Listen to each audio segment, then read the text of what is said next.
Hi, I'm Cole Schaefer, professional painter, and welcome to Tonedword's Paint's How to Paint video series.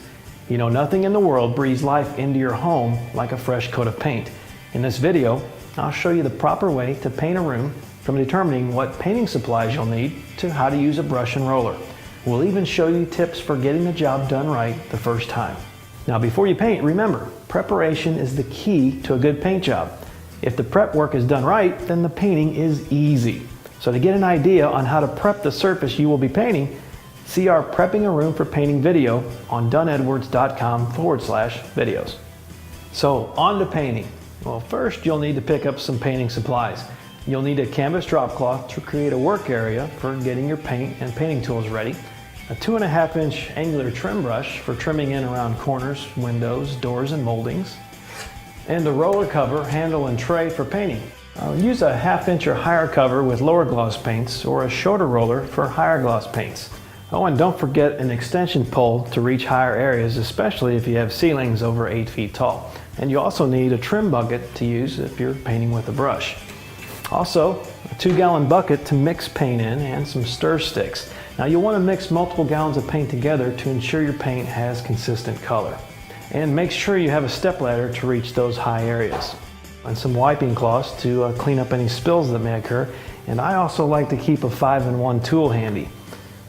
And of course, you've got to have your Tonedword's premium interior paint. Start by pre-wetting your brush or roller before painting. This improves their ability to pick up and release paint easier. Next, pour your paint into your trim bucket. Now, to make cleanup easier, reuse the 2-gallon bucket you used for mixing your paint as your trim bucket. Put just enough paint in the bucket to cover about 1/3 of the paint bristles. Then pour your paint into your paint tray. Put your roller slowly into the tray, rolling it back and forth until the roller is covered evenly. Before we start painting, let's quickly go over some tips for using a brush and roller. Hold the brush near the base of the handle and dip the bristles 1/3 of the way into the paint. Tap, don't wipe. I like to use the inside walls of the bucket to tap against to ensure the brush scoops up the most amount of paint. This saves you time because you'll get more out of each dip into the bucket. When brushing, paint a 2-inch wide strip around ceilings, floors, and doors. Paint with enough pressure to bend the bristles slightly, but don't bear down too hard as the brush will leave unsightly brush marks. Now let's go over some tips with rolling. First, attach an extension pole to the roller handle. The extension pole isn't just for reaching high places. It will also help you paint more wall space faster, and it really saves your back.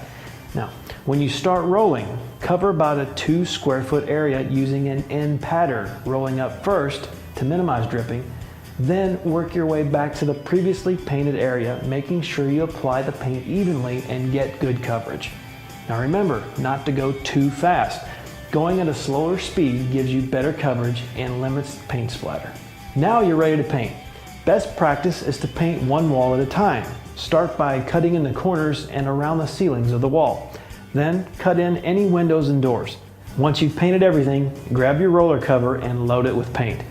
Start at a corner and begin applying paint using the N pattern. Roll over as much of the brushed areas as possible. Also, roll as close as you can get to ceilings and floors without touching them. Once you've completed one wall, move on to the next. Why paint one wall at a time? Well, you want to do that to prevent what the pros call picture framing.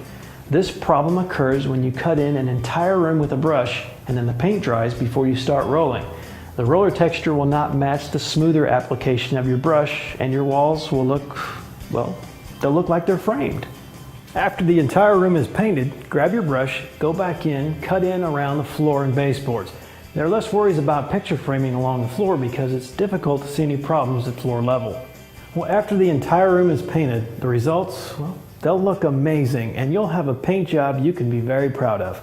If you have any more questions or need additional help, please visit your neighborhood Tonedword's Paint store. For all of us here at Tonedword's Paints, I'm Cole Schaefer. Thanks for watching, and happy painting.